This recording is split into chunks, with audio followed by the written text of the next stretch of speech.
दार तबके के लिए रिलीफ। वज़ीर आज़म शहबाज शरीफ की हुकूमत सरकारी और निजी तनख्वाहदार तबके की मुश्किलात से आगाह हैं।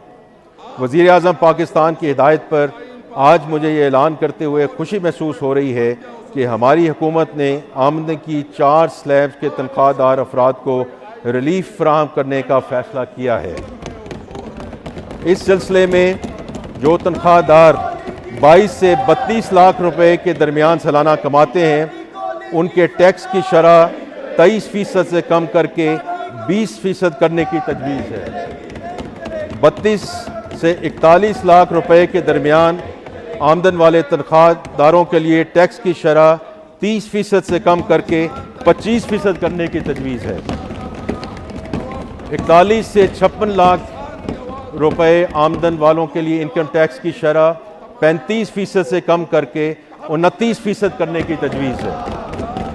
इसी तरह 56 लाख से 70 लाख रुपए तक तनख्वाह हासिल करने वालों के लिए टैक्स की शरह 35% से कम करके 32% करने की तजवीज़ है। जनाब स्पीकर, ये सिर्फ यहाँ तक महदूद नहीं है।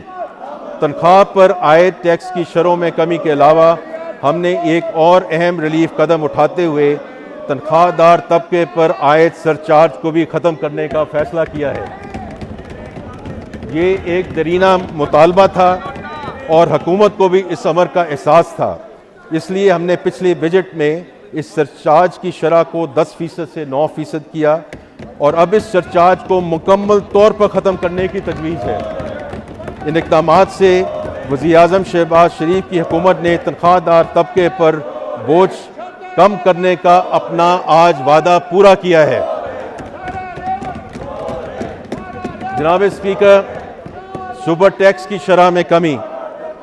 मुझे ये ऐलान करते हुए खुशी महसूस हो रही है कि हमारी हुकूमत ने कारोबार से 15 करोड़ रुपए से 50 करोड़ रुपए तक की आमदनी की 6 स्लैब्स पर आयद सुपर टैक्स, जो 1% से लेकर 7.5% की सतह तक था, उसको मुकम्मल तौर पर ख़त्म करने का फ़ैसला किया है।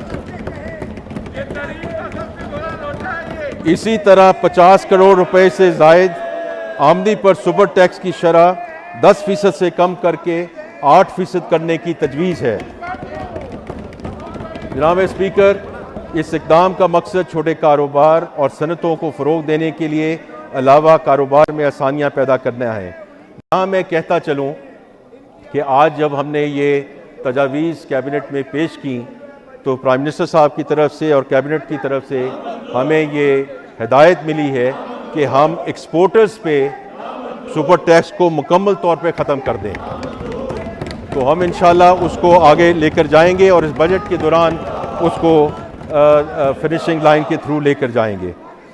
मैं सिर्फ कहना चाहता हूँ कि ये इसका इतलाक़ बैंकों, तेल और गैस तलाश करने वाली कंपनियों और फर्टिलाइज़र कंपनियों पर मौजूदा जो सरचार्ज है वो बरकरार रहेगा।